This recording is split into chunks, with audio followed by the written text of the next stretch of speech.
देखो। तो दोस्तों अब हमारी बॉलिंग पिन लग चुकी है, देखते हैं कौन जीतता है कौन हारता है। जो जीतेगा उसको मिलेगा ये ट्रक।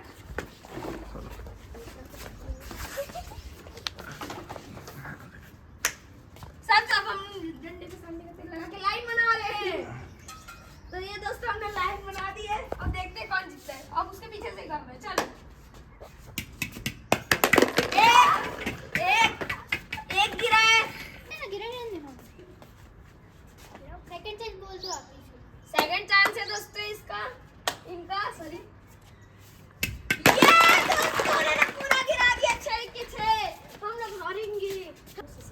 और दोस्तों के इसी के साथ आ चुके हैं आदि भाई, देखते कमाल दिखाते कि नहीं। और फुल एक्शन पे किए हैं, लेकिन हम नहीं गिराते। देखो दोस्तों 2 गिराए हैं।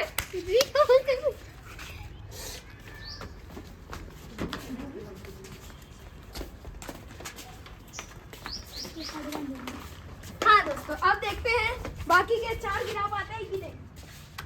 आदि 4 में 4 6 गिरा दिया इसने, इस भाई ने भी। आदि भाई ने इधर देख सकते हो। और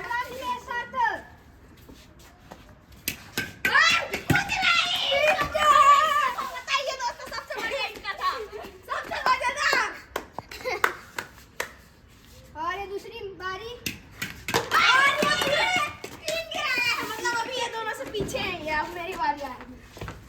अब आ चुकी, और हमारे कमेंटेटर की बारी आ चुकी है इसी के साथ।